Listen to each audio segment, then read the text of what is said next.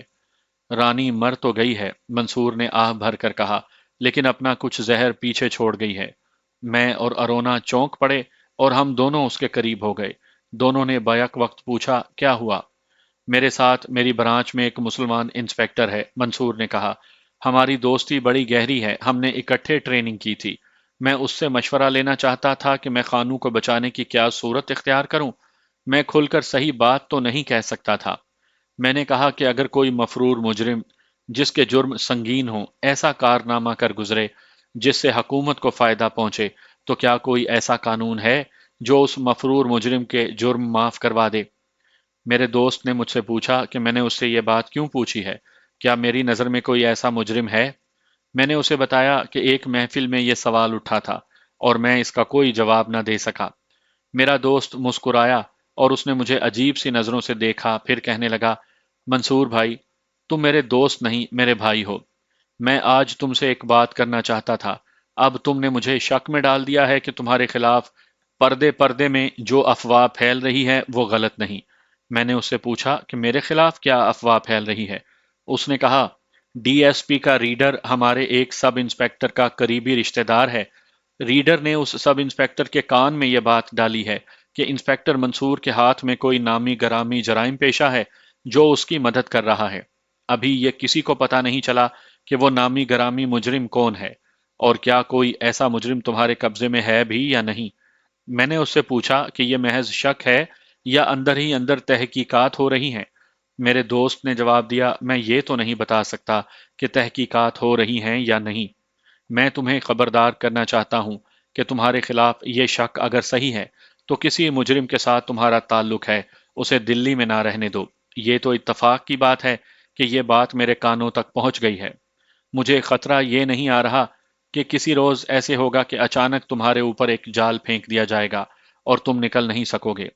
اس پہلو پر بھی غور کرو منصور بھائی، ہماری برانچ میں اکثریت غیر مسلموں کی ہے، ان میں ہندوؤں کی تعداد زیادہ ہے اور ہم صرف 3 مسلمان ہیں۔ تمہارے یہ 2 کارنامے معمولی نہیں کہ تم نے 2 بڑے خطرناک گروہ توڑے ہیں۔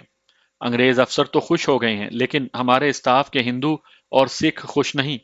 وہ نہیں چاہتے کہ ایک مسلمان ڈی ایس پی ہو جائے۔ یہ لوگ بھی تمہارے خلاف کوئی نہ کوئی الزام سچا ثابت کر دیں گے۔ تمہیں بہت زیادہ احتیاط کرنی چاہیے۔ تم اپنے مخبروں پر بھی اتنا زیادہ بھروسہ نہ کیا کرو اور انہیں اپنی دل کی کوئی بات نہ بتایا کرو۔ میرے دوست کی اس بات نے مجھے پریشان کر رکھا ہے۔ مجھے جانے دیں منصور بھائی، میں نے کہا، کہیں ایسا نہ ہو کہ محض شک پر آپ کے گھر پر چھاپا پڑ جائے۔ ارونا کے پاس دوسرے کوارٹروں میں رہنے والی عورتیں بھی آتی رہتی ہیں۔ ایسا بھی ہو سکتا ہے کہ میں کہیں برآمدے میں یا صحن میں ہوں اور کوئی عورت اچانک اندر آ جائے اور مجھے دیکھ لے۔ یہ عورت آپ کے پڑوس میں رہنے والے پولیس انسپیکٹر یا سب انسپیکٹر کی بیوی بھی ہو سکتی ہے۔ اگر بات صرف میرے پکڑے جانے پر ختم ہو جائے تو میں پرواہ نہ کروں، لیکن میرے ساتھ آپ بھی پکڑے جائیں گے، مجھے نہ روکیں منصور بھائی۔ منصور نے سر جھکا لیا۔ ارونا کبھی منصور کو کبھی مجھے دیکھتی تھی، اس کے چہرے پر گہری اداسی تھی۔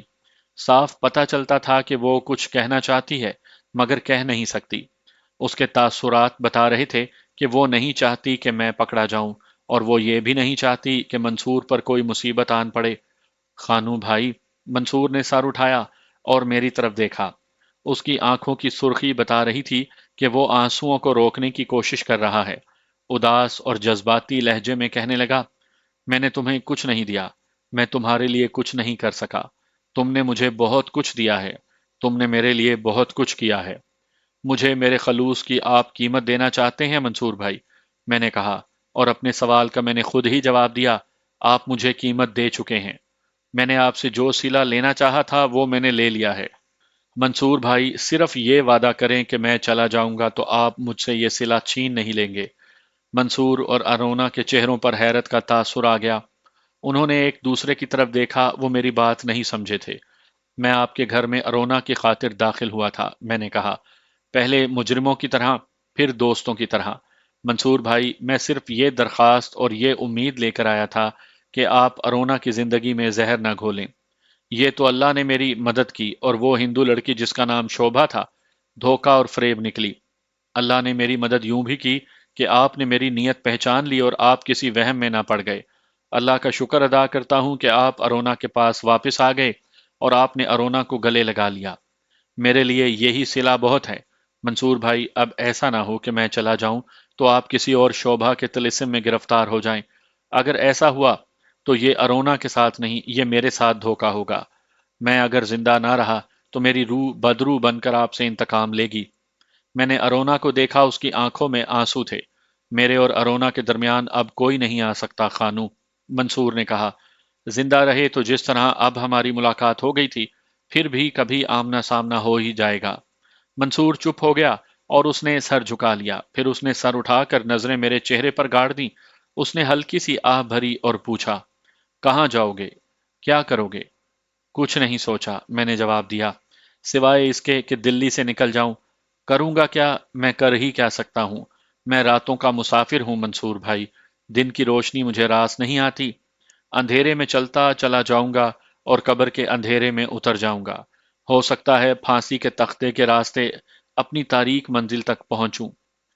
میرا مطلب کچھ اور ہے خانو، منصور نے کہا۔ میں کہنا یہ چاہتا ہوں کہ ڈاکوؤں کی دنیا میں نہ جانا۔ تم ڈکیتی، رہزنی اور قتل سے زیادہ بھیانک جرم کر سکتے ہو، لیکن تمہاری فطرت مجرم نہیں۔ تمہارے وجود میں ایک بڑا ہی نیک آدمی قید ہے۔ اسے آزاد کر دو اور اپنے آپ کو اس کی قید میں ڈال دو۔ میں آپ کا مطلب سمجھ گیا ہوں منصور بھائی، میں نے کہا۔ کوشش تو یہی کروں گا کہ ڈاکوؤں کی دنیا میں واپس نہ جاؤں، لیکن میں کسی کے ساتھ وعدہ نہیں کر سکتا۔ اگر مجبور ہو گیا تو بھی جرم سے بچنے کی کوشش کروں گا۔ کسی کے ساتھ نیکی کرنے کی مجھے کوشش نہیں کرنی پڑتی۔ میں جب مرنے لگوں گا تو بہت بڑی نیکی کر کے مروں گا۔ میں چلتا پھرتا 10,000 روپیہ ہوں۔ کسی غریب سے کہوں گا کہ مجھے پولیس کے حوالے کر دے اور سرکار سے 10,000 روپیہ وصول کر لے۔